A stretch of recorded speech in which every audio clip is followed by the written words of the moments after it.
धनंजय मुंडेंची पार्श्वभूमी गुन्हेगारी स्वरूपाची नाही, त्यांना जाणीवपूर्वक गुन्हेगार ठरवण्यात येते। त्यामुळे भगवानगड त्यांच्या पाठीशी भक्कमपणे उभा आहे। आधी मुख्यमंत्री देवेंद्र फडणवीस, उपमुख्यमंत्री अजित पवार यांनी न घेतलेला राजीनामा आणि पाठोपाठ भगवानगडाचे महंत नामदेव शास्त्री यांचं हे विधान मंत्री धनंजय मुंडे यांच्या राजकीय कारकिर्दीला नवसंजीवनी देणारं ठरण्याची शक्यता आहे।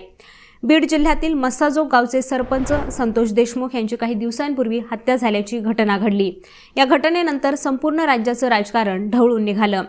आता या हत्या प्रकरणातील एक आरोपी वगळता सगळ्याच आरोपींना अटक झाली आहे। या प्रकरणाची सीआयडी, एसआयटी आणि न्यायालयीन अशा 3 यंत्रणांच्या माध्यमातून चौकशी सुरू आहे। यातीलच आरोपी वाल्मिक कराड हा धनंजय मुंडेंचा निकटवर्तीय असल्याने मुंडेंनी मंत्रिपदाचा राजीनामा द्यावा अशी ही मागणी होतीये। बीडमधील खंडणी, हत्या, भ्रष्टाचार आणि शेतकऱ्यांची फसवणूक अशा कृत्यांना धनंजय मुंडेंचा आशीर्वाद असल्याचाही आरोप होतोय। मुंडेंवर होणाऱ्या या सगळ्याच आरोपांमुळे त्यांची प्रतिमा काहीशी मलिन झाली आहे।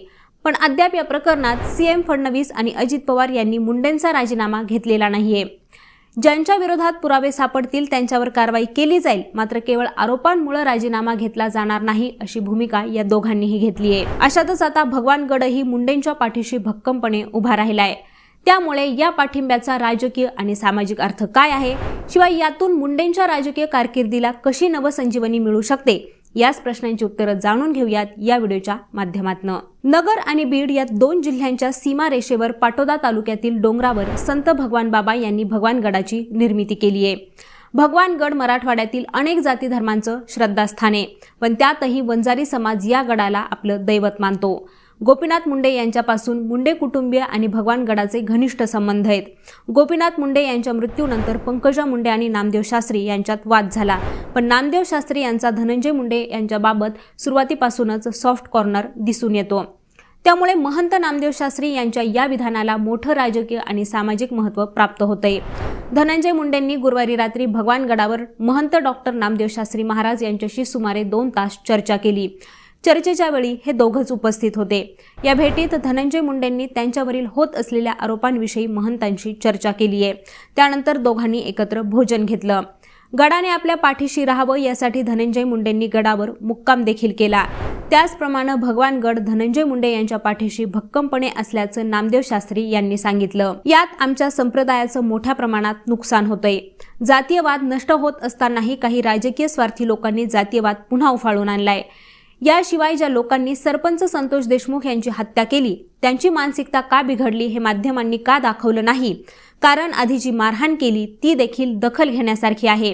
त्यांच्या गावचा मुद्दा आहे, मात्र त्याला राजकीय हवा देऊन सामाजिक सलोखा बिघडवण्याचा हा प्रयत्न आहे असं म्हणत महंतांनी मराठा विरुद्ध ओबीसी वादातून धनंजय मुंडेंना टार्गेट केलं जात असल्याकडे अंगुली निर्देश केले। सोबतच संतोष देशमुख आणि गावकऱ्यांनी सुदर्शन घुले आणि त्यांच्या साथीदारांना केलेल्या मारहाणीतून हे प्रकरण घडलं असं म्हणत त्यांनी एक प्रकारे आरोपींचीही पाठराखण केली आहे। त्याचबरोबर आज ज्यांच्यावर आक्षेप घेतला जात आहे ते नेते खंडणीवर जगणारे नाहीत। मागच्या जवळपास 53 दिवसांपासून मीडिया ट्रायल सुरू आहे। धनंजय मुंडे हा काही खंडणीवर जगणारा माणूस नाही, मात्र त्यांना तशा पद्धतीचं ठरवण्याचा प्रयत्न सुरू आहे। त्यांची पार्श्वभूमी तशी नाही अशी एक प्रकारे क्लीन चिटच त्यांनी मुंडेंना दिली आहे। या पाठिंब्यामुळे बीड जिल्ह्यात मलिन झालेली प्रतिमा उजळण्यासाठी धनंजय मुंडेंना मदत होणार आहे। अडचणीत सापडलेल्या मुंडेंना राजकीय कमबॅक करणंही सोपं झाले। सुरेश धस, प्रकाश सोळंके आणि संदीप क्षीरसागर अशा आमदारांच्या आरोपांना उत्तर देताना आता मुंडेंना फारशी अडचण येणार नाही। शिवाय वंजारी समाजातही मुंडे यांच्याबद्दल असलेलं मळभ दूर होऊ शकतं।